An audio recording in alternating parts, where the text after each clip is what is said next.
Hoy es el día más humillante de mi vida. Mientras escribo esto, mis manos todavía tiemblan de la rabia y el dolor que siento en el pecho. Pero necesito contarlo, porque lo que pasó después de recibir esa llamada cambió todo para siempre. Era domingo, Día del Padre. Me levanté a las 5 de la mañana como todos los días desde que Octavia murió hace 3 años. La casa se sentía vacía, pero por primera vez en meses tenía una razón para sonreír. Paula, mi única hija, había aceptado venir a almorzar conmigo junto con Javier, su marido.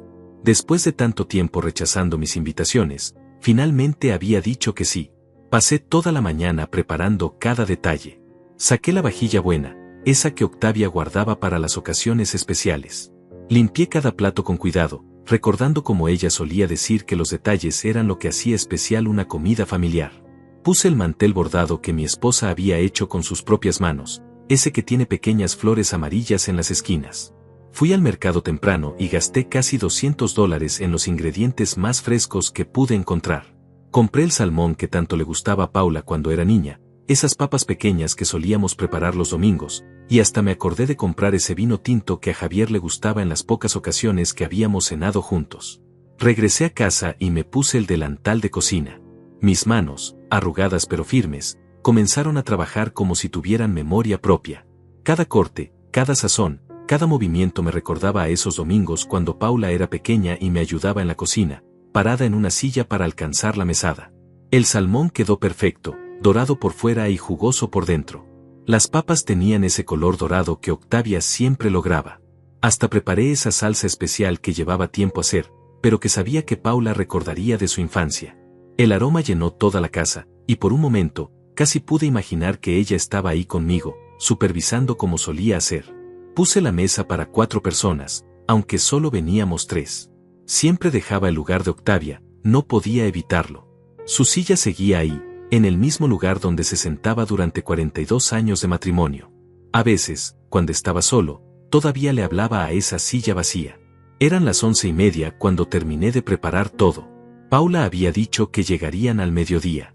Me cambié de ropa, me puse esa camisa celeste que Octavia me había regalado en nuestro último aniversario. Me peiné con cuidado y hasta me puse un poco de esa colonia que guardaba para ocasiones especiales. Me senté en la sala a esperar, mirando por la ventana cada 5 minutos. El reloj marcaba las 12, luego las 12:15, después las 12:30. Empecé a preocuparme. Paula siempre había sido puntual, eso se lo había enseñado Octavia desde pequeña. A las 12:45, mi teléfono sonó. El corazón me dio un vuelco de alivio. Seguramente se habían retrasado en el tráfico, o tal vez Javier había tenido algún problema con el auto. Contesté con una sonrisa en la voz. Papá. La voz de Paula sonaba distante, fría. No era la voz de alguien que se había retrasado por casualidad. Era la voz de alguien que tenía algo desagradable que decir. Mi amor, ¿dónde están? Los estoy esperando, ya tengo todo listo. Traté de mantener el tono alegre, pero algo en su silencio me puso nervioso. Papá, no vamos a poder ir. Surgió algo. Las palabras cayeron como piedras en mi estómago. Algo me decía que eso no era toda la verdad. ¿Qué pasó? ¿Están bien? ¿Necesitan ayuda? Mi voz ya no sonaba alegre. Empezaba a sonar desesperada. Hubo una pausa larga. Demasiado larga. En el fondo, pude escuchar voces, risas, el sonido de cubiertos chocando contra platos. Estaban comiendo. Estaban comiendo en otro lugar. Estamos en el restaurante con la familia de Javier. Su papá también celebra hoy y, bueno, decidimos venir aquí. Ya sabes cómo es, papá. Son muchas personas y... No la dejé terminar. Colgué el teléfono. Me quedé ahí sentado, sosteniendo el teléfono en la mano, mirando la mesa perfectamente puesta, el salmón que se estaba enfriando, las papas que habían perdido su color dorado, el vino que nunca se abriría. Habían elegido. Entre los 2 padres, habían elegido al otro. Entre las 2 familias, habían elegido la que tenía más gente, más ruido, más vida. Yo no era suficiente. Mi amor no era suficiente. Mi esfuerzo no era suficiente. El silencio de la casa me golpeó como una bofetada. Era un silencio pesado, cruel, que me recordaba todo lo que había perdido. Primero Octavia, ahora Paula. Me estaba quedando solo en el mundo, y lo peor de todo es que mi propia hija había decidido que así fuera. Miré el teléfono de nuevo. Tal vez llamaría, tal vez se disculparía, tal vez. Pero no sonó. El silencio siguió siendo mi único compañero en ese almuerzo del Día del Padre que se había convertido en la humillación más grande de mi vida. Caminé hasta la cocina y apagué el horno. El calor que había llenado la casa durante horas se desvaneció lentamente, como si la vida misma estuviera escapándose por las ventanas. Tomé uno de los platos y lo sostuve en mis manos. Era uno de esos platos de porcelana blanca con pequeñas flores que Octavia había elegido para nuestro primer aniversario. Estos platos verán crecer a nuestra familia, había dicho entonces, con esa sonrisa que iluminaba toda la habitación. Ahora esos mismos platos eran testigos de mi soledad. Guardé la comida en el refrigerador, sabiendo que probablemente se echaría a perder antes de que pudiera terminarla. No tenía apetito. No tenía ganas de nada. Solo quería que ese día terminara, que el Día del Padre desapareciera del calendario para siempre. Pero algo me decía que esto era solo el principio de algo mucho peor.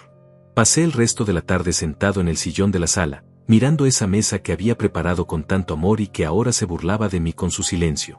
No tenía fuerzas para levantarme y quitar los platos. Era como si cada cubierto, cada servilleta doblada con cuidado, fuera una pequeña daga clavada en mi corazón. El teléfono siguió mudo. Paula no llamó para disculparse, no envió un mensaje, nada. Era como si yo hubiera dejado de existir para ella después de colgar esa llamada. Me pregunté si en ese momento estaba riendo con la familia de Javier, contando anécdotas, brindando por el Día del Padre del hombre que había elegido por encima de mí.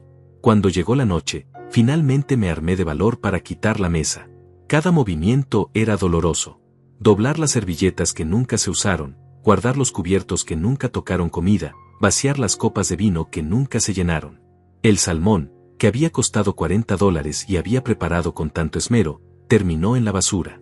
No podía ni mirarlo sin sentir náuseas. Esa noche no pude dormir. Me quedé despierto recordando cada detalle de la conversación telefónica, analizando cada palabra de Paula, cada silencio. Surgió algo, había dicho. Mentira. Ya sabes cómo es, papá, había añadido después. ¿Qué significaba eso? ¿Que yo era el padre menos importante? ¿Que mi compañía era aburrida comparada con la familia numerosa y ruidosa de Javier? Me levanté varias veces para revisar el teléfono, pensando que tal vez se había quedado sin batería o que había perdido alguna llamada. Pero no. La pantalla seguía encendida, las barras de señal estaban llenas, y no había ni una sola notificación. Paula había decidido que nuestro Día del Padre había terminado con esa llamada despiadada. Al día siguiente, lunes, traté de mantenerme ocupado. Salí a caminar por el parque donde solía llevar a Paula cuando era pequeña. Veía a otros padres empujando columpios, enseñando a sus hijos a andar en bicicleta, y sentía una mezcla de nostalgia y amargura. Recordé cuando Paula tenía 7 años y se cayó de esos mismos columpios. Lloró tanto que pensé que se había roto algo, pero solo tenía un raspón en la rodilla. La cargué en mis brazos hasta la casa, y Octavia le puso una curita con dibujitos de mariposas. Paula me abrazó y me dijo, «Gracias, papá. Eres el mejor papá del mundo». ¿En qué momento esa niña que me veía como su héroe se convirtió en la mujer que me abandonó el Día del Padre? El martes decidí llamarla. Marqué su número con manos temblorosas, ensayando mentalmente lo que le diría. No quería sonar resentido, no quería ser el padre quejón que la haría alejarse aún más. Pero tampoco podía pretender que no había pasado nada. Sonó 4 veces antes de que contestara. «Hola, papá». Su voz sonaba normal, como si fuera una llamada cualquiera de cualquier día cualquiera. «Hola, mi amor. Solo quería saber cómo estás, cómo les fue el domingo». «Ah, muy bien, papá. Fue lindo ver a toda la familia de Javier reunida. Su papá estaba muy contento». Silencio.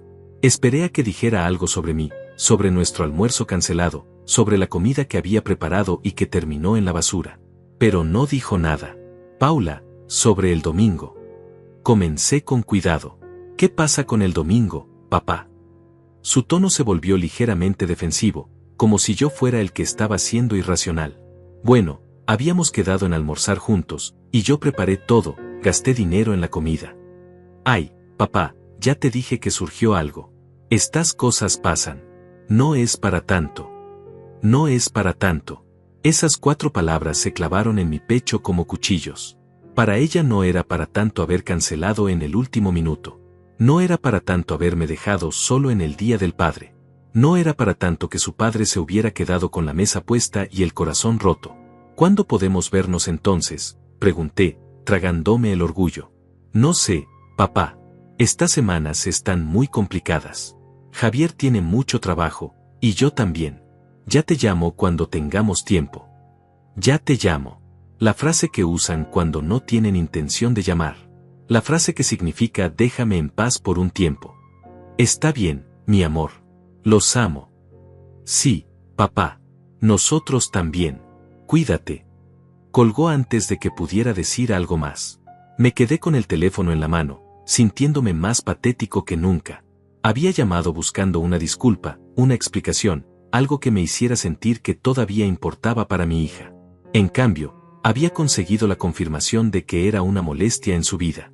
Esa noche, mientras cenaba solo las sobras del salmón que finalmente había rescatado del refrigerador, me di cuenta de algo que me heló la sangre.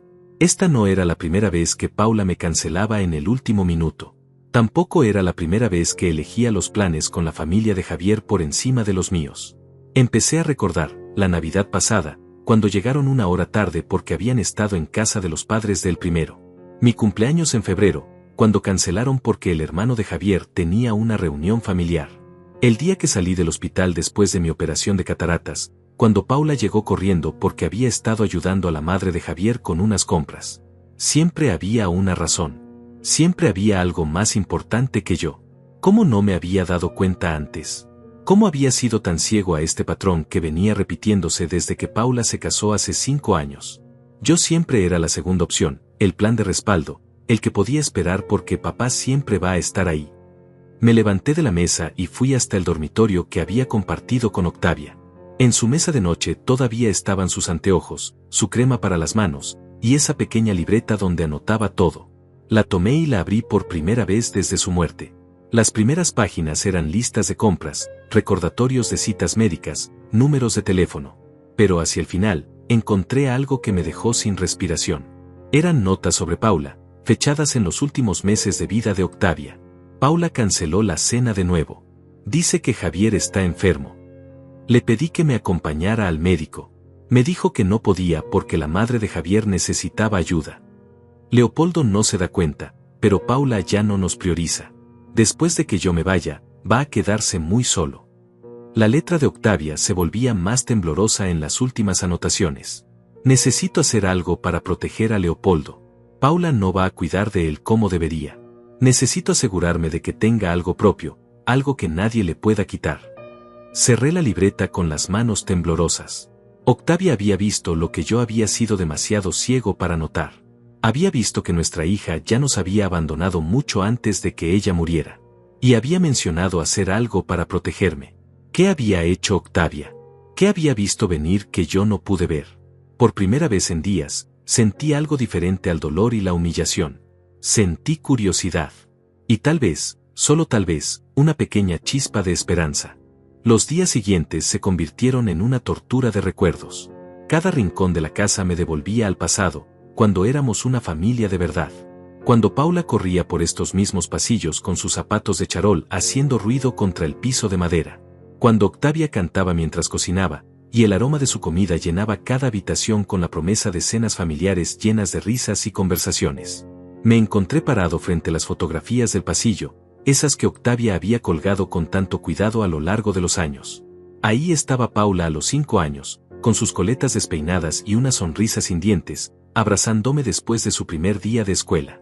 Papá, te extrañé mucho, me había dicho ese día. Pensé en ti todo el tiempo. Más adelante, Paula a los 12 años, en su graduación de primaria. Octavia y yo estábamos tan orgullosos que llegamos 2 horas antes para conseguir los mejores asientos. Paula nos buscó entre la multitud y nos saludó con la mano, sonriendo con esos brackets nuevos que la hacían verse tan adorable. Después de la ceremonia, corrió hacia nosotros y me abrazó fuerte. Gracias por venir, papá. Sabía que estarían aquí. La siguiente foto me partió el corazón. Paula a los 16 años, el día que obtuvo su licencia de conducir. Estaba parada junto al auto viejo que habíamos comprado de segunda mano por $3,000, con las llaves en la mano y una expresión de felicidad pura. Papá, eres el mejor. Gracias por enseñarme a manejar, por tener paciencia cuando choqué contra el buzón. Se había reído tanto ese día que casi se orina encima. ¿Cuándo había empezado a cambiar todo?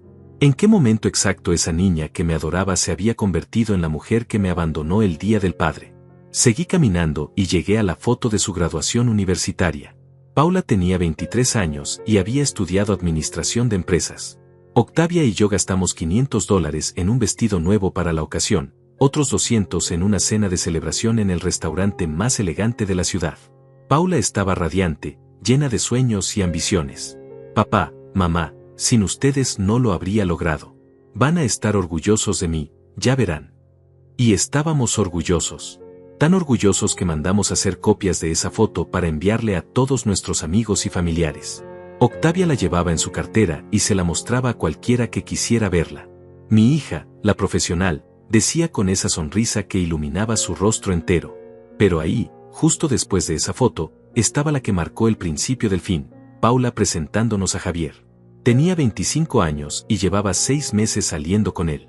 Lo trajo a casa una tarde de sábado, nerviosa como nunca la había visto. Javier parecía un buen muchacho al principio. Bien vestido, educado, con un trabajo estable en una empresa de construcción. Nos habló de sus planes, de cómo quería construir una vida con Paula, de sus aspiraciones de tener su propia empresa algún día. Octavia y yo intercambiamos miradas de aprobación. Parecía que nuestra hija había encontrado a alguien que la valoraba. Pero había algo en sus ojos que no me gustó desde el primer momento. Una frialdad calculadora que se asomaba cuando pensaba que nadie lo estaba mirando. Y la forma en que miraba nuestra casa, evaluando, midiendo, como si fuera un tasador estimando el valor de una propiedad. Recuerdo que esa noche, después de que se fueron, Octavia me dijo, Leopoldo, ese muchacho me da mala espina. Hay algo en el que no me gusta. Dale tiempo, amor, le respondí. Paula está feliz, eso es lo que importa. Qué equivocado estaba. Los cambios empezaron sutilmente después de que se casaran. Al principio, Paula seguía viniendo a almorzar los domingos, pero ahora siempre traía a Javier. Y poco a poco, las conversaciones cambiaron.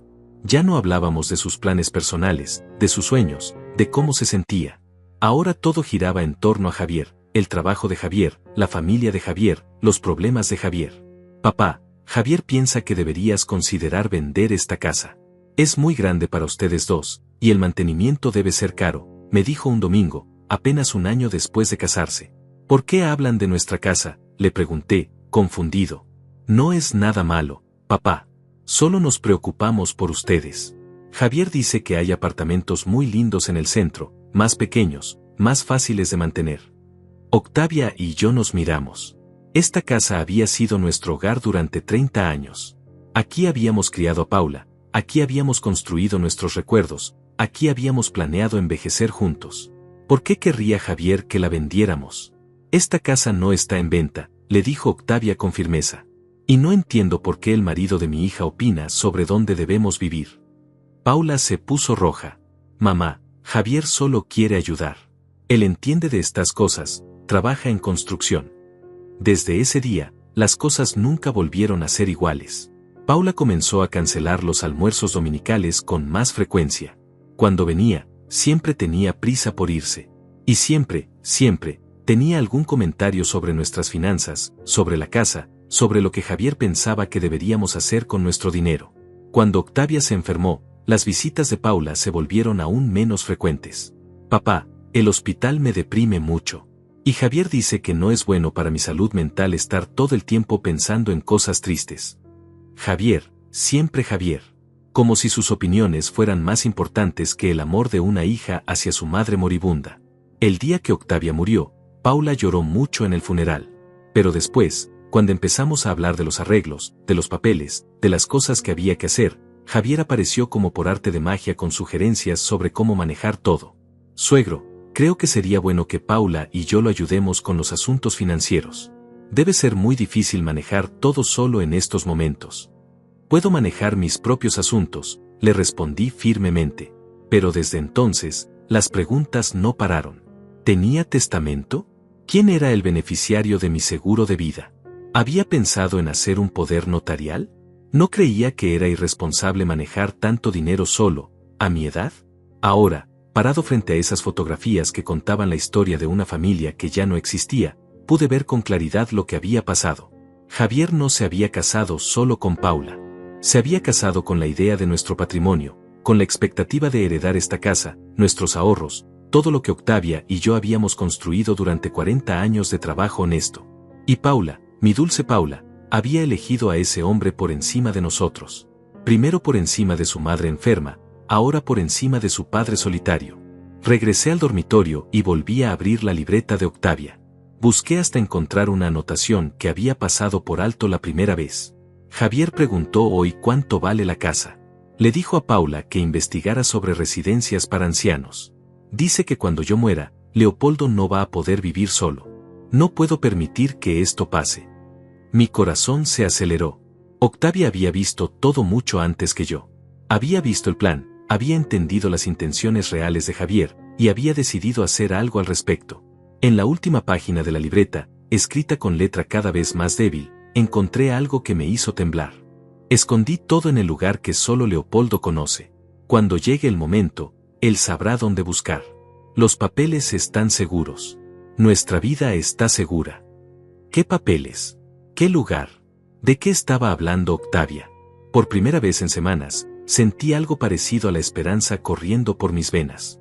Pasé la noche entera despierto, dándole vueltas a las palabras de Octavia en mi cabeza. ¿El lugar que solo Leopoldo conoce a qué se refería? Habíamos compartido cada rincón de esta casa durante 40 años, cada secreto, cada memoria. No había lugares que fueran solo míos. O tal vez sí. Al amanecer, mientras tomaba mi café matutino, empecé a repasar mentalmente todos los espacios especiales que había tenido a lo largo de nuestra vida juntos. El ático donde guardaba mis herramientas viejas. El sótano donde tenía mi pequeño taller de carpintería. El jardín trasero donde había construido esa casita para pájaros que tanto le gustaba a Octavia. Decidí empezar por el ático. Subí esas escaleras empinadas con cuidado, sintiendo como mis rodillas protestaban con cada peldaño. El ático estaba exactamente como lo había dejado la última vez, cajas llenas de adornos navideños, ropa vieja, y recuerdos que no habíamos tenido el valor de tirar. Busqué entre las cajas durante una hora, moviendo álbumes de fotos, revisando detrás de muebles viejos, pero no encontré nada fuera de lo común. Solo el polvo y el aroma a tiempo transcurrido que caracteriza a todos los áticos del mundo. Bajé al sótano con la misma esperanza. Mi pequeño taller estaba tal como lo había dejado después de la muerte de Octavia. No había vuelto a trabajar la madera desde entonces, simplemente no tenía el ánimo. Las herramientas colgaban ordenadamente en su lugar, los proyectos a medio terminar seguían cubiertos con sábanas viejas. Revisé cada cajón, cada caja de herramientas, cada rincón oscuro. Nada. Solo encontré el collar que había estado haciendo para Octavia antes de que se enfermara, un proyecto que nunca pude terminar porque mis manos temblaban demasiado de la angustia. Era casi mediodía cuando salí al jardín, frustrado y empezando a pensar que tal vez las palabras de Octavia habían sido solo el delirio de una mente afectada por los medicamentos. Pero algo me decía que no me rindiera. Octavia había sido la mujer más cuerda y práctica que había conocido, incluso en sus últimos días. Me senté en el banco de madera que había construido para ella hace 15 años, justo bajo el árbol de naranjas que plantamos cuando Paula empezó la secundaria. Desde ahí podía ver toda la extensión de nuestro pequeño jardín, las rosas que Octavia cuidaba con tanto amor, el huerto donde cultivábamos tomates y lechugas, y al fondo, la casita de pájaros que se había convertido en el hogar de una familia de petirrojos. Fue entonces cuando lo recordé. Cuando Paula tenía 12 años, Octavia y yo habíamos decidido enterrar una cápsula del tiempo en el jardín. Fue idea de Paula, quien había leído sobre eso en un libro de la escuela. Metimos fotografías, cartas que nos escribimos el uno al otro, una lista de nuestros sueños para el futuro, y hasta una de las muñecas favoritas de Paula.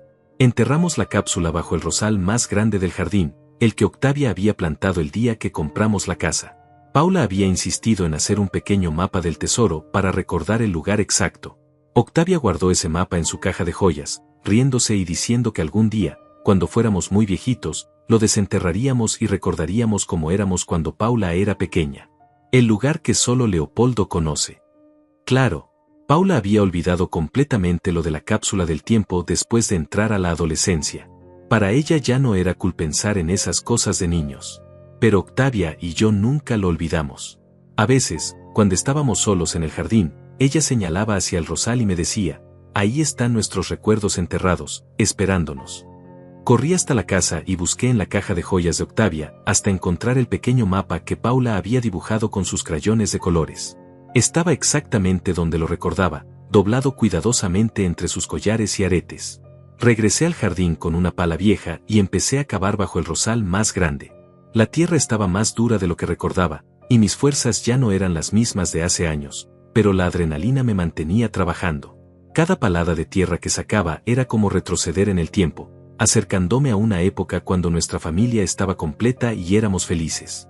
Después de casi una hora cavando, la pala golpeó algo metálico. Mi corazón se aceleró.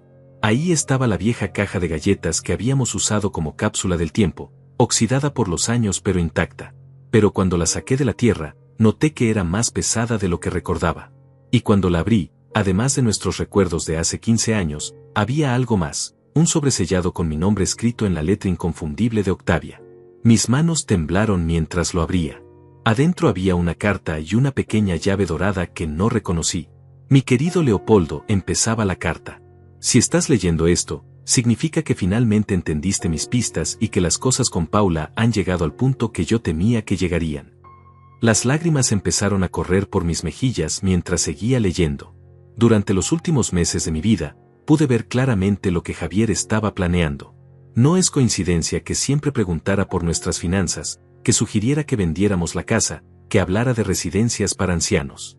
Él no se casó con nuestra hija por amor, Leopoldo. Se casó con ella por lo que nosotros tenemos.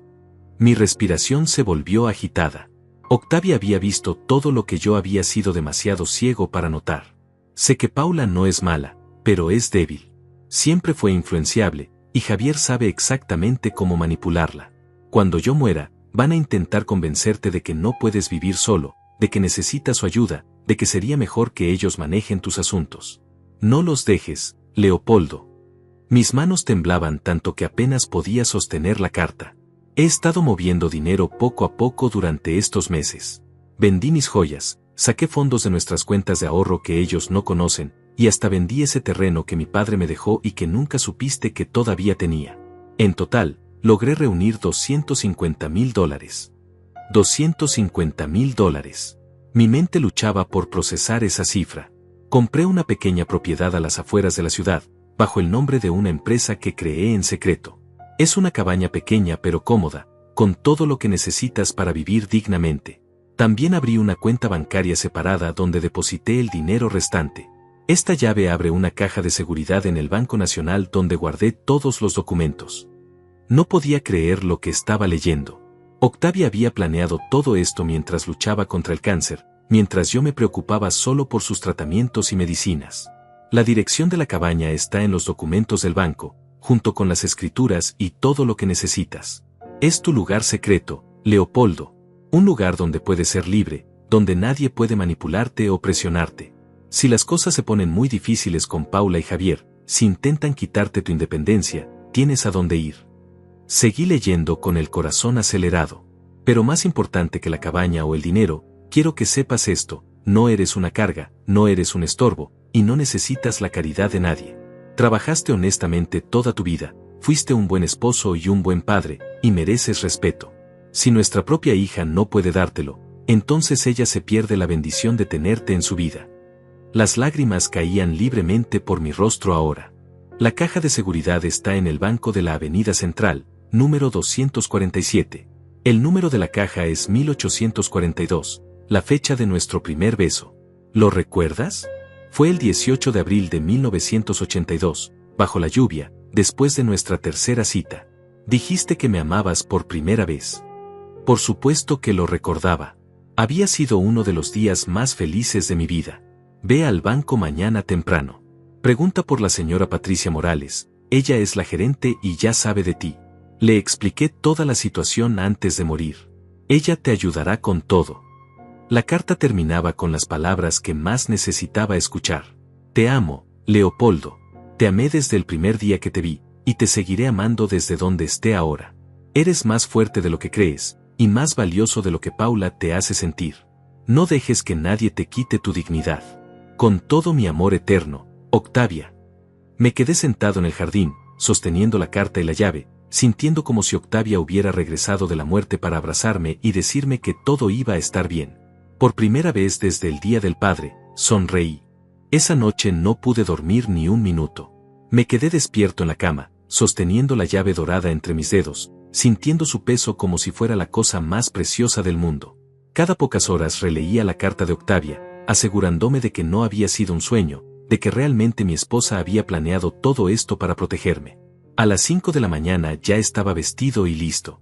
El banco abría a las 8, pero decidí llegar temprano y esperar en la cafetería de enfrente. Necesitaba estar seguro de ser el primero en llegar, de que nada interrumpiera este momento que había estado esperando sin saberlo durante 3 años. Me senté junto a la ventana de la cafetería, tomando un café que sabía a cartón pero que me mantenía despierto, observando la entrada del Banco Nacional como si fuera a desaparecer si dejaba de mirarlo. A las 7:30, vi llegar a los empleados. Una mujer elegante de unos 50 años bajó de un auto gris y caminó con seguridad hacia la entrada principal. Algo me decía que era Patricia Morales. Cuando el banco finalmente abrió, fui el primero en entrar. Me acerqué al mostrador de información con las piernas temblorosas. Buenos días. Busco a la señora Patricia Morales, por favor.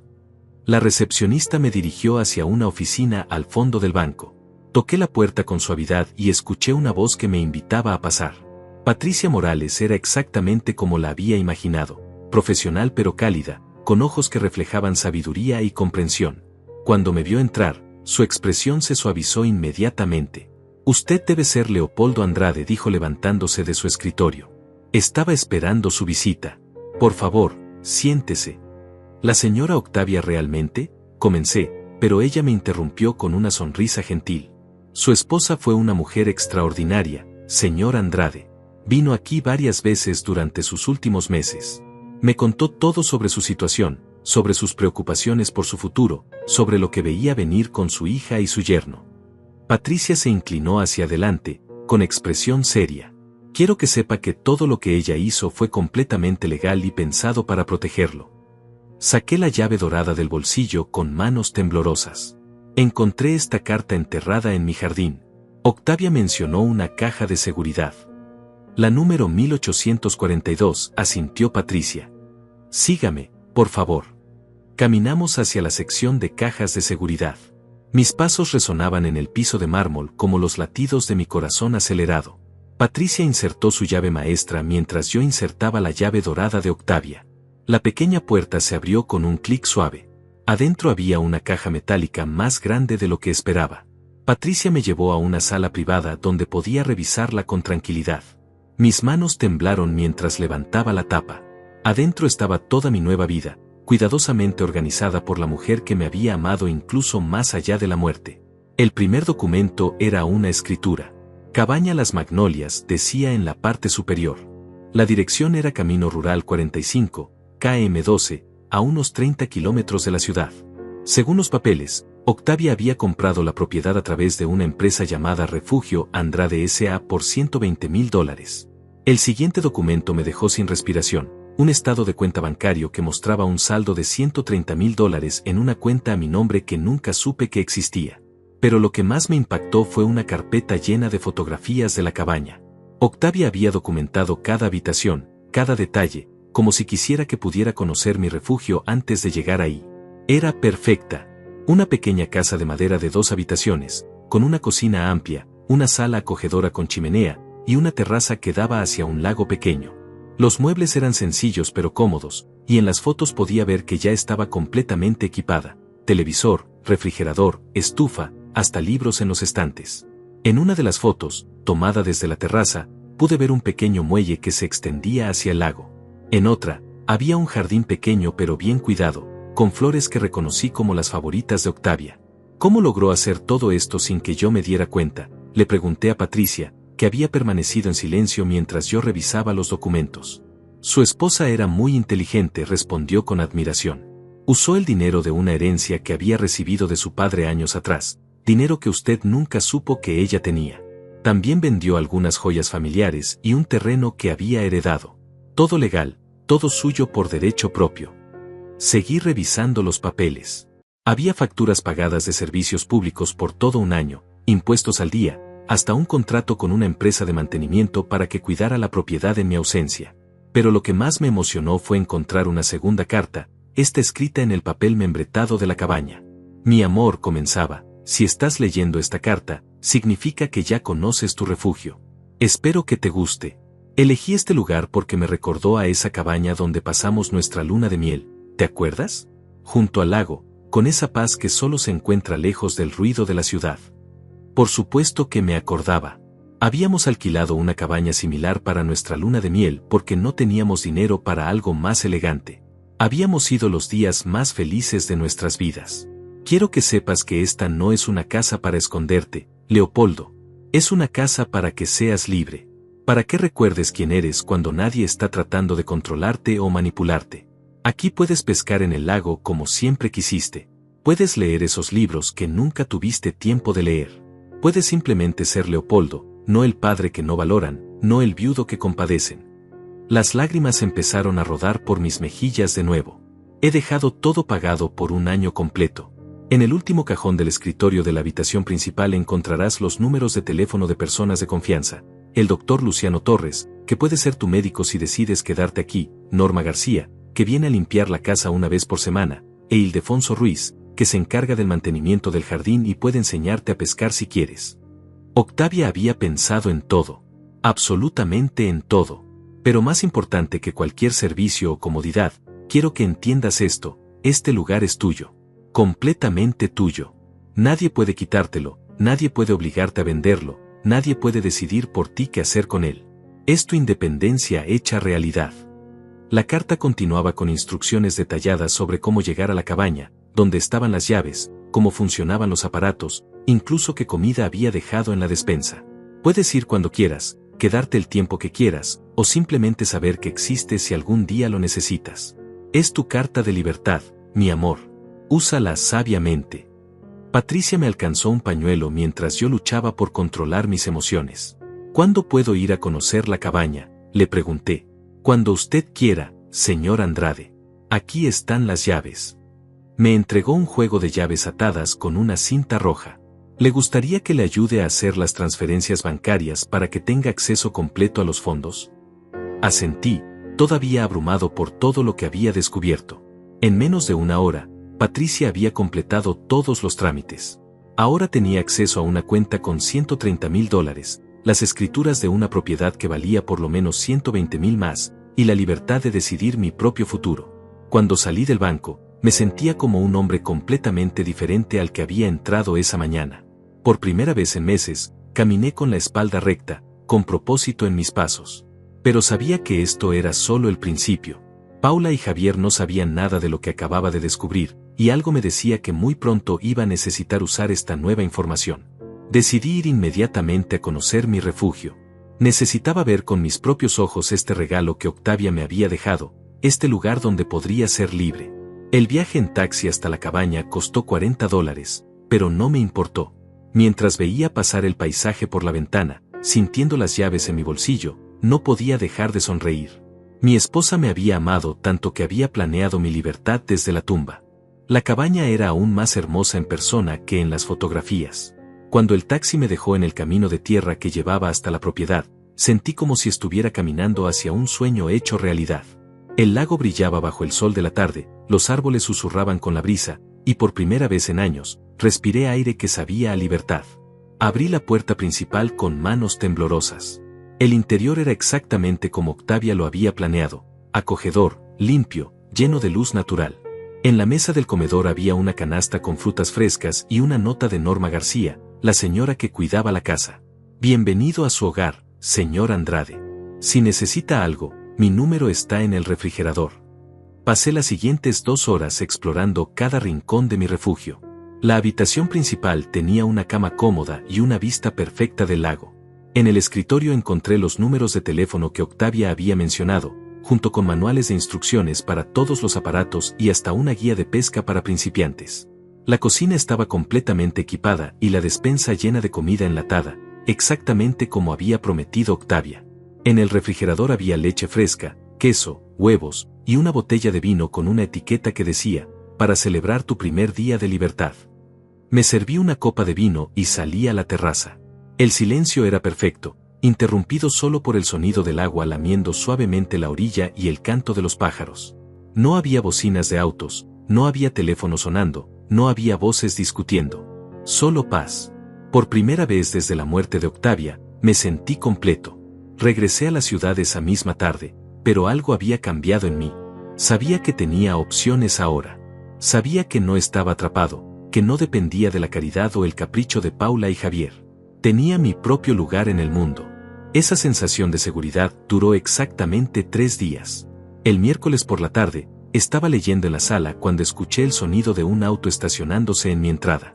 Miré por la ventana y vi el auto plateado de Paula. Mi corazón se aceleró, no de alegría sino de ansiedad. Las visitas sorpresa de Paula nunca traían buenas noticias.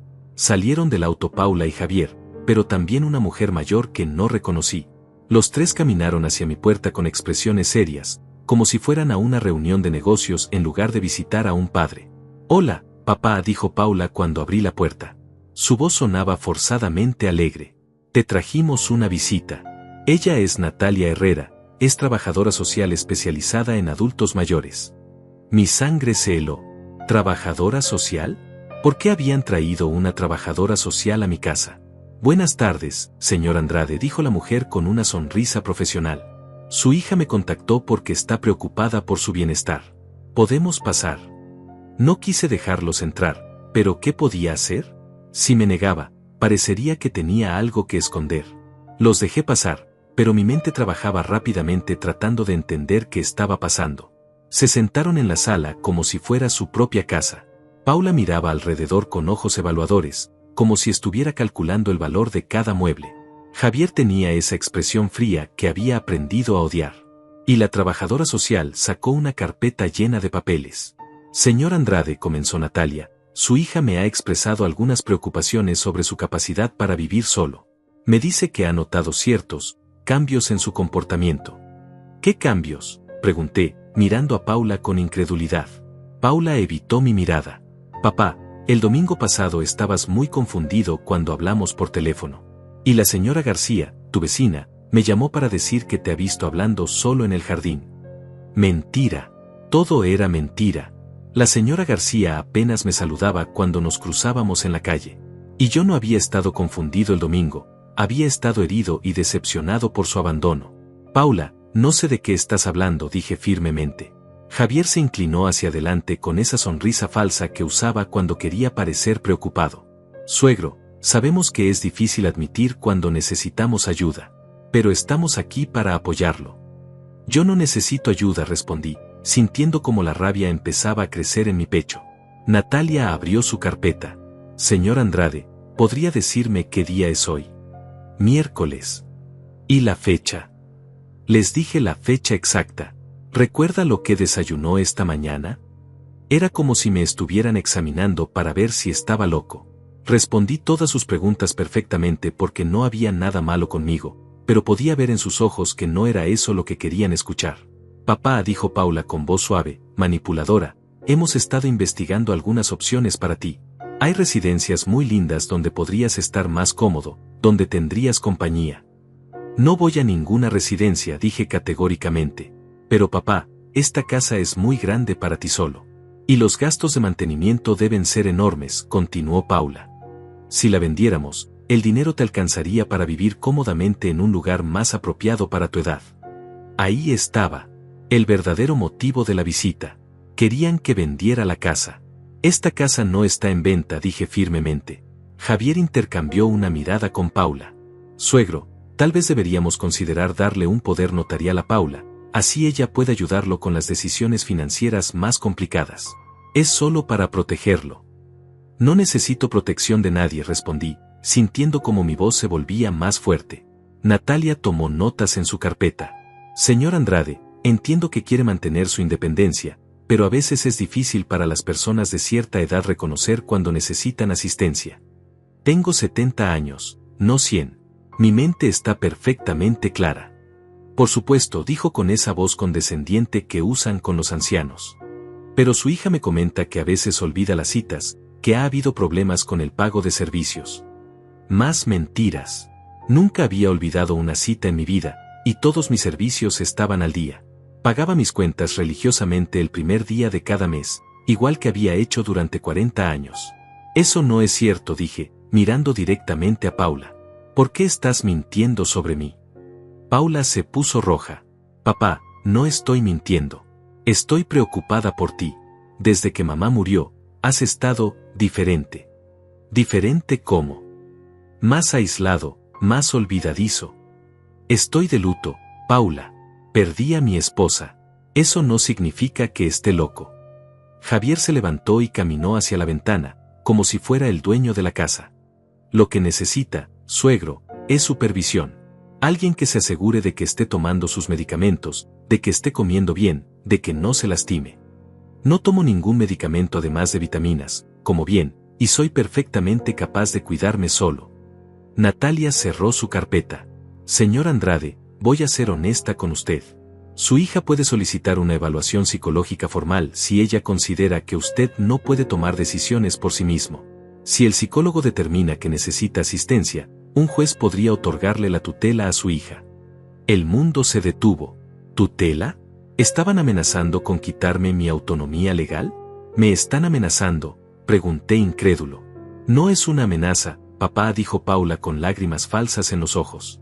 Es que te amamos y queremos lo mejor para ti. Si me amaran, no estarían aquí tratando de declararme incompetente para robarme mi casa. El silencio que siguió fue ensordecedor. Finalmente había dicho en voz alta lo que todos sabíamos que era verdad. Javier fue el primero en hablar. Nadie quiere robarle nada, suegro. Solo queremos asegurarnos de que esté seguro. Fuera, dije con voz calmada pero firme. Quiero que se vayan de mi casa ahora mismo. Papá. Fuera, grité, sintiendo años de frustración y dolor saliendo de mi pecho. Y no regresen hasta que estén listos para tratarme con el respeto que merezco. Se fueron, pero no antes de que Natalia me dejara su tarjeta por si cambiaba de opinión. Cuando se fueron, me senté en mi silla favorita y traté de procesar lo que acababa de pasar. Mi propia hija había traído una trabajadora social a mi casa para tratar de declararme incompetente. Había mentido sobre mi estado mental, había inventado problemas que no existían, todo para justificar quitarme mi autonomía. Pero ahora sabía algo que ellos no sabían.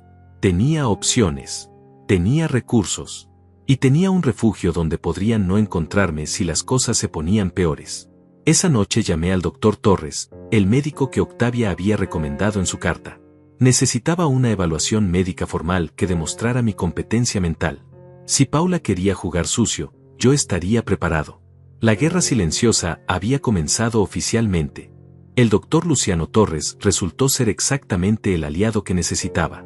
Cuando le expliqué por teléfono lo que había pasado con Paula y la trabajadora social, inmediatamente me citó para el día siguiente en su consulta privada. Don Leopoldo, me dijo después de un examen exhaustivo que duró casi 2 horas, usted está en perfectas condiciones mentales y físicas para un hombre de su edad. Sus reflejos están bien, su memoria es excelente, y su capacidad de razonamiento es completamente normal. Me entregó un informe médico detallado de 6 páginas que documentaba cada aspecto de mi salud mental y física. Si alguien trata de cuestionar su competencia, este documento será su mejor defensa, me explicó mientras firmaba y sellaba cada página. La consulta me costó $200, pero valía cada centavo. Ahora tenía prueba médica oficial de que estaba perfectamente capaz de tomar mis propias decisiones. Pero el doctor Torres me dio un consejo que me heló la sangre. Don Leopoldo, si su hija está tan desesperada por obtener control sobre sus bienes, probablemente ya consultó con abogados. Usted también debería buscar asesoría legal inmediatamente. Esa misma tarde busqué en el directorio telefónico hasta encontrar el despacho de Isaías Mendoza, un abogado especializado en derecho familiar y de ancianos. Su secretaria me dio una cita para el viernes. Isaías Mendoza era un hombre de unos 40 años, serio pero comprensivo. Cuando le conté toda la historia, desde el abandono en el Día del Padre hasta la visita de la trabajadora social, su expresión se volvió cada vez más grave. Don Leopoldo, lo que me está describiendo es un patrón muy común, me dijo mientras tomaba notas. Se llama abuso financiero de ancianos, y desafortunadamente muchas veces viene de los propios familiares. Me explicó que Paula y Javier tenían varias opciones legales para tratar de obtener control sobre mis bienes. Podían solicitar una evaluación psicológica forzada, podían pedir que un juez me declarara incapacitado, o podían tratar de demostrar que estaba siendo víctima de algún tipo de manipulación o abuso. ¿Qué puedo hacer para protegerme?, le pregunté. Primero, vamos a crear un testamento hermético que especifique exactamente sus deseos. Segundo, vamos a preparar documentos que demuestren su competencia mental. Y tercero, vamos a asegurarnos de que todos sus bienes estén protegidos legalmente. La consulta duró 3 horas y me costó $500, pero cuando salí de ahí tenía un plan de defensa completo. Isaías había insistido en que le contara sobre todos mis bienes y propiedades, así que le mencioné la cabaña y la cuenta bancaria que Octavia me había dejado. Excelente, había dicho. El hecho de que usted tenga recursos independientes que su hija desconoce le da una ventaja enorme. Ella no puede reclamar algo que no sabe que existe. Durante el fin de semana, mientras preparaba todos los documentos que Isaías me había pedido, pasé mucho tiempo pensando en cómo había llegado a esta situación. Mi propia hija estaba tratando de robarme mi independencia, y yo tenía que contratar abogados para defenderme de ella. El lunes por la mañana, recibí una llamada que confirmó mis peores temores. «¿Señor Andrade?», habla Roberto Villanueva, del juzgado de familia. Su hija Paula Andrade ha presentado una solicitud para obtener la tutela sobre usted por supuesta incapacidad mental. Mi corazón se detuvo. Lo habían hecho. Realmente lo habían hecho. ¿Qué significa eso exactamente?, pregunté, aunque ya sabía la respuesta. Significa que hay una audiencia programada para el próximo viernes a las 10 de la mañana. Usted tiene derecho a tener representación legal. Si el juez determina que es incapaz de manejar sus propios asuntos, su hija obtendrá control legal completo sobre sus finanzas y decisiones médicas. Cuando colgué el teléfono, mis manos temblaban de rabia. Paula había cruzado una línea que no se podía descruzar. Ya no era solo una hija ingrata, ahora era mi enemiga legal.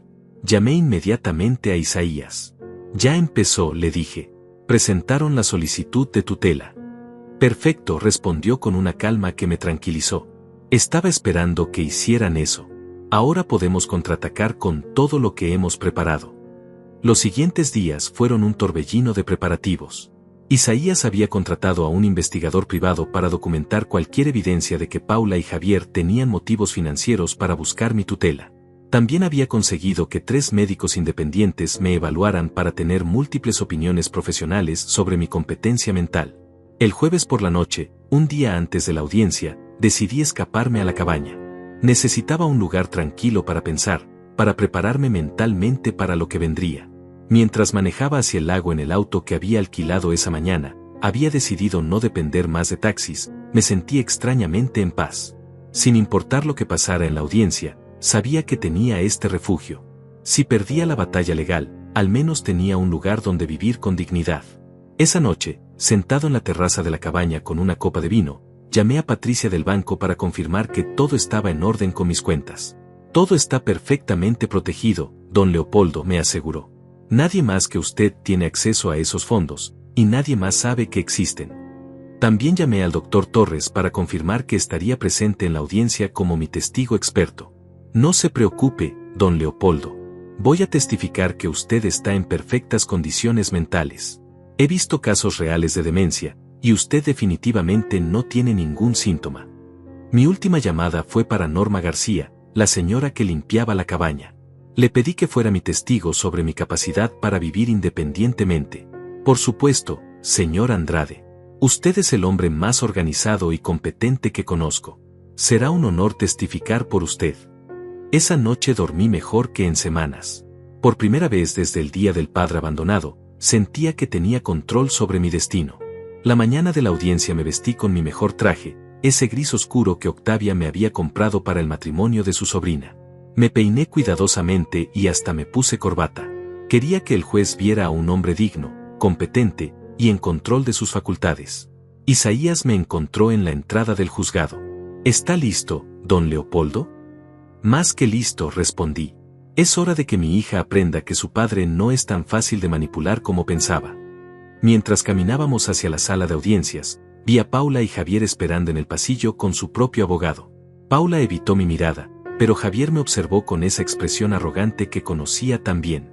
Lo que no sabían era que durante toda la semana había estado moviendo mis piezas en silencio.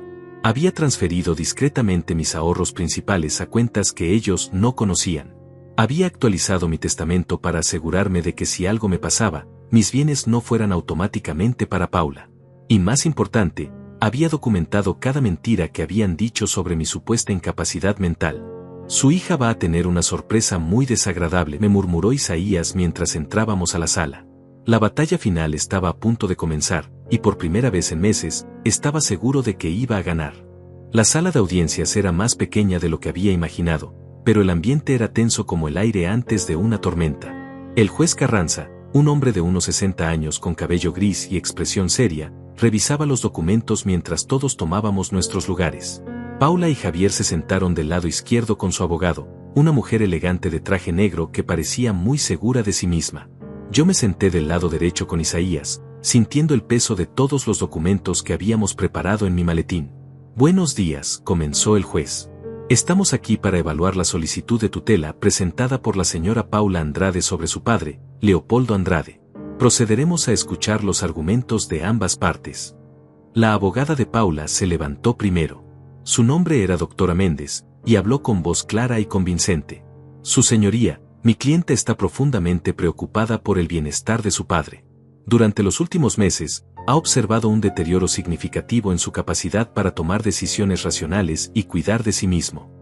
Procedió a enumerar una lista de mentiras que me hicieron hervir la sangre, que había olvidado pagar servicios públicos, que había tenido episodios de confusión, que había mostrado comportamientos erráticos como hablar solo en el jardín. Además, su señoría, el señor Andrade vive solo en una casa grande que resulta peligrosa para una persona de su edad. Mi clienta teme que pueda sufrir una caída o un accidente sin que nadie se dé cuenta. Cuando terminó, fue el turno de Isaías. Se levantó con calma y caminó hacia el centro de la sala. Su señoría, lo que acabamos de escuchar es una fabricación completa diseñada para despojar a un anciano competente de sus derechos fundamentales. Mi cliente, don Leopoldo Andrade, está en perfectas condiciones mentales y físicas, como demostraremos con evidencia médica irrefutable. Isaías presentó primero el informe del doctor Torres, luego los de los otros dos médicos que me habían evaluado. Los tres coincidían, yo estaba completamente capacitado para tomar mis propias decisiones. Pero más importante, su señoría, continuó Isaías, queremos mostrar cuáles son las verdaderas motivaciones detrás de esta solicitud de tutela. Lo que vino después fue devastador. Isaías presentó evidencia de que Paula y Javier habían estado consultando con agentes inmobiliarios sobre el valor de mi casa. Tenía copias de correos electrónicos donde discutían qué hacer con la propiedad del viejo cuando obtuviéramos control. Su señoría, esto no es un caso de una hija preocupada por su padre. Es un caso de codicia familiar disfrazada de preocupación filial. Vi cómo Paula se ponía pálida mientras Isaías presentaba cada pieza de evidencia. Javier mantenía su expresión fría, pero podía ver gotas de sudor en su frente. Luego llegó el momento que había estado esperando, mi oportunidad de testificar. Don Leopoldo, me dijo el juez, ¿podría acercarse al estrado? Caminé con la espalda recta y la cabeza en alto. Este era mi momento de demostrar quién era realmente. Señor Andrade, comenzó el juez, su hija alega que usted no puede cuidar de sí mismo. ¿Qué tiene que decir al respecto? Su señoría, comencé con voz firme, durante 70 años he trabajado honestamente, he criado a una familia, he cuidado a mi esposa enferma hasta su último día, y he manejado mis propios asuntos sin ayuda de nadie. El hecho de que esté de luto por la muerte de mi esposa no significa que sea incompetente. Le conté al juez sobre el día del padre abandonado, sobre las mentiras que Paula había inventado, sobre la visita intimidatoria con la trabajadora social. Mi hija no está preocupada por mi bienestar, su señoría. Está preocupada por mi dinero.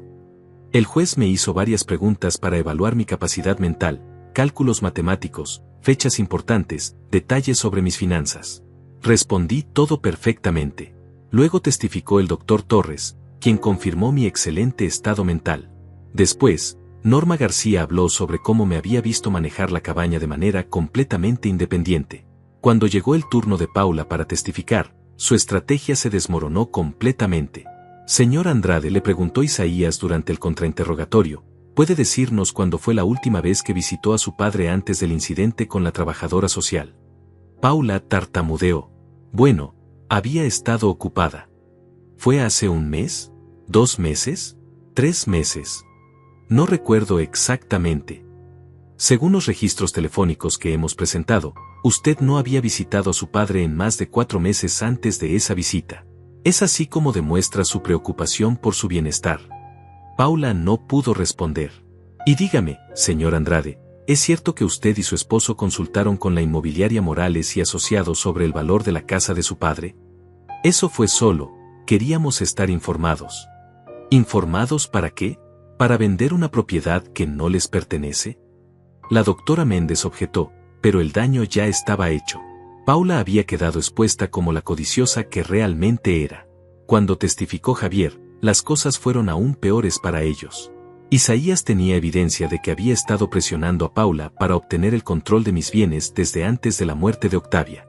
Señor Javier, le preguntó Isaías, ¿es cierto que en una conversación con su esposa, grabada accidentalmente en su contestadora, usted dijo textualmente, ese viejo tiene que entregar el control pronto, o vamos a tener que forzarlo?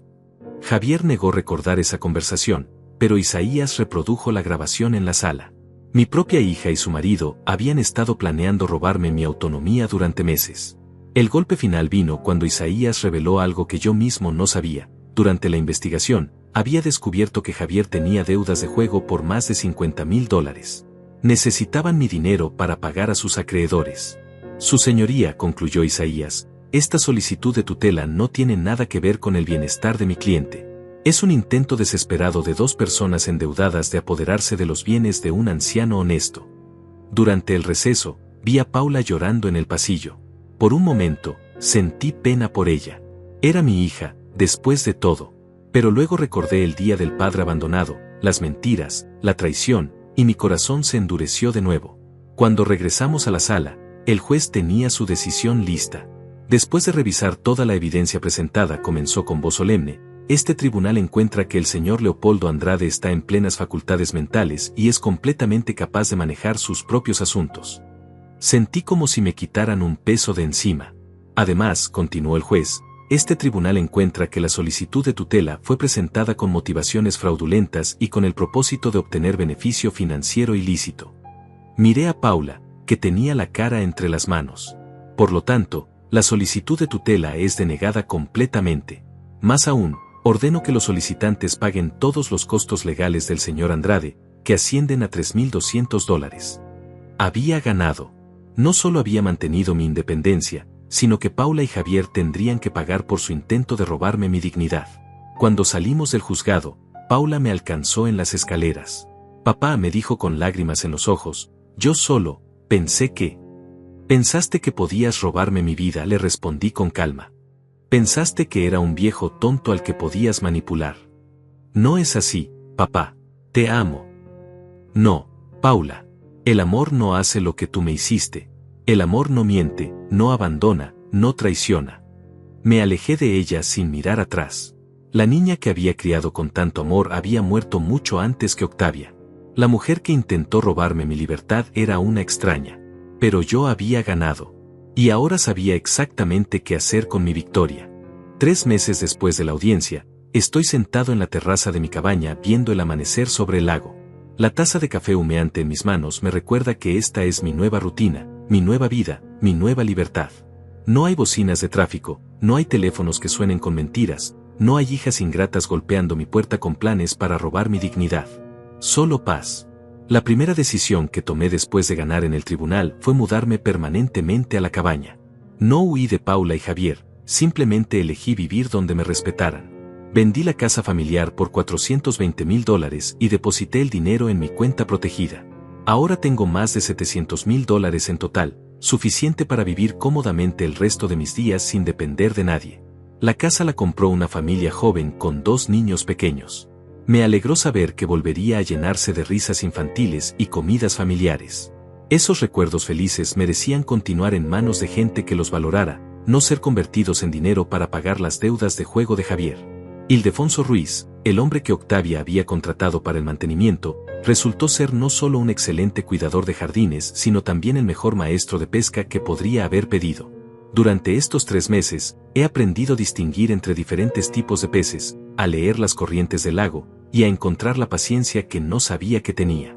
Don Leopoldo me dijo hace pocas semanas mientras limpiábamos nuestras capturas del día, usted parece 10 años más joven desde que se mudó aquí. Tiene razón. Me siento más joven, más fuerte, más vivo que en años. Es sorprendente cómo liberarse de las personas tóxicas puede rejuvenecer el alma. Norma García se convirtió en más que una empleada, se volvió una amiga verdadera. 3 veces por semana viene a limpiar la cabaña, pero siempre nos tomamos un café juntos y conversamos sobre la vida. Ella perdió a su esposo hace 5 años y entiende perfectamente lo que significa reconstruir la vida después de una pérdida. Usted hizo lo correcto, don Leopoldo, me dice cada vez que menciono lo que pasó con Paula. Los hijos no son dueños de sus padres. Usted tiene derecho a vivir como quiera. El doctor Torres viene a visitarme una vez al mes para mis chequeos regulares. Siempre se queda a almorzar y pescamos juntos en la tarde. Me ha confirmado que mi salud está mejor que nunca, la presión arterial normal, el corazón fuerte, la mente clara. Vivir sin estrés familiar aparentemente es la mejor medicina. Patricia del banco también se ha convertido en una aliada importante. Maneja todas mis inversiones con cuidado, y mis ahorros han crecido en lugar de disminuir. Sus recursos están más seguros que nunca, me reporta cada trimestre, y completamente protegidos de cualquier reclamación externa. Hace un mes, Paula intentó contactarme una última vez. Llamó al número de la cabaña que aparentemente había conseguido de alguna manera. Papá, me dijo con voz quebrada, necesitamos hablar. Las cosas están muy difíciles para nosotros. ¿Dificultades financieras?, le pregunté con calma. Javier perdió su trabajo, y los acreedores. Su voz se quebró. Papá, necesitamos ayuda. Por un momento, sentí el impulso paternal de rescatarla, como había hecho tantas veces cuando era pequeña y tenía problemas. Pero luego recordé el día del padre abandonado, las mentiras en el tribunal, el intento de robarme mi independencia. Paula, le dije con voz firme pero no cruel, tú elegiste a Javier por encima de tu familia. Elegiste el dinero por encima del amor. Elegiste la codicia por encima de la lealtad. Ahora vive con las consecuencias de esas decisiones. Pero papá, soy tu única hija. Mi única hija murió el día que trató de declararme incompetente para robar mi herencia. Colgué el teléfono y cambié mi número al día siguiente. No fue crueldad, fue justicia. Paula había tenido décadas para aprender a valorar a su padre. Había tenido oportunidades infinitas para elegir el amor por encima del dinero. En lugar de eso, había elegido el camino de la traición, y ahora tendría que caminar sola por ese sendero. Hace 2 semanas, mientras revisaba el correo en el pueblo, me encontré con la señora García, mi antigua vecina. Me contó que Paula y Javier habían perdido su casa y se habían mudado a un apartamento pequeño en el lado malo de la ciudad. Javier trabajaba ahora en un taller mecánico por salario mínimo, y Paula había tenido que buscar trabajo en una tienda de ropa. Se ven muy tristes, me dijo la señora García. Paula preguntó por usted. ¿Qué le dijiste? Que usted estaba viviendo su mejor vida, y que parecía muy feliz. Y es verdad. Estoy viviendo mi mejor vida. Cada mañana me despierto cuando mi cuerpo quiere despertarse, no cuando un reloj me obliga. Desayuno en la terraza viendo a los patos nadar en el lago. Leo esos libros que durante décadas había estado guardando para cuando tuviera tiempo. Camino por los senderos del bosque que rodea la cabaña, respirando aire puro y sintiendo la tierra firme bajo mis pies. Por las tardes pesco, y por las noches cocino mis capturas mientras escucho música clásica en la radio. A veces invito a Ildefonso, Norma, o el doctor Torres a cenar, y tenemos conversaciones reales sobre la vida, los sueños, los recuerdos. Conversaciones sin mentiras, sin manipulación, sin agendas ocultas. Los fines de semana manejo hasta el pueblo y voy al mercado, donde los comerciantes ya me conocen como don Leopoldo de la Cabaña. Algunos me han invitado a partidas de dominó, otros me han preguntado si quiero unirme al club de pesca local. Estoy construyendo una nueva comunidad basada en respeto mutuo y amistad genuina. He empezado también un proyecto que habría hecho sonreír a Octavia. Estoy convirtiendo parte del terreno alrededor de la cabaña en un pequeño santuario para pájaros. He instalado múltiples casitas, comederos y un bebedero. Cada mañana tengo visitantes de todas las especies, cardenales, azulejos, petirrojos, hasta un búho que viene por las noches. Octavia habría amado esto, le digo a su fotografía que tengo en la mesa de noche. Hablo con ella todas las noches antes de dormir, agradeciéndole por haber previsto todo esto, por haberme dado las herramientas para ser libre. Ayer, mientras organizaba unos papeles, encontré la carta original que ella me había dejado en la cápsula del tiempo. La releí y me detuve en una frase que no había notado antes. Este lugar no es para esconderte, Leopoldo. Es para que seas libre. Tenía razón, como siempre. No me escondí de Paula y Javier, me liberé de ellos. No huí de mi vida, encontré mi vida real. A mis 70 años, he aprendido que la familia no se define por la sangre sino por el amor y el respeto. Mi familia ahora incluye a Ildefonso, que me enseña sobre la naturaleza, a Norma, que me hace reír con sus historias, al doctor Torres, que cuida mi salud, a Patricia, que protege mi futuro financiero, y a todos los amigos que he hecho en este nuevo capítulo de mi vida. Paula sigue siendo mi hija biológica, pero ya no es mi familia. Ella eligió ser mi enemiga cuando trató de robarme mi dignidad. Yo elegí ser mi propio salvador cuando decidí luchar por mi libertad. Esta mañana, mientras escribo estas últimas líneas en el diario que he empezado a llevar, puedo ver a Ildefonso preparando su caña de pescar en el muelle. En unas horas iremos al lago a buscar truchas para la cena. Esta tarde, Norma traerá a su nieta para que conozca la cabaña. El doctor Torres vendrá el sábado para nuestro chequeo mensual y nuestra partida de ajedrez. Tengo 70 años y por primera vez en mi vida adulta, cada día es completamente mío. A veces la justicia no llega con espadas y batallas. A veces llega con la sabiduría silenciosa de elegir la paz por encima del conflicto, la dignidad por encima de la venganza, y la libertad por encima de las cadenas familiares. Paula puede quedarse con su remordimiento y sus deudas. Javier puede quedarse con sus mentiras y su fracaso. Yo me quedo con mi libertad, mi dignidad, y la certeza de que Octavia estaría orgullosa del hombre en quien me he convertido. Y eso, al final, es todo lo que realmente importa. El sol está saliendo completamente ahora sobre el lago, pintando el cielo de colores que ningún artista podría capturar. Es hora de empezar un nuevo día en mi nueva vida. Una vida que finalmente es completamente mía.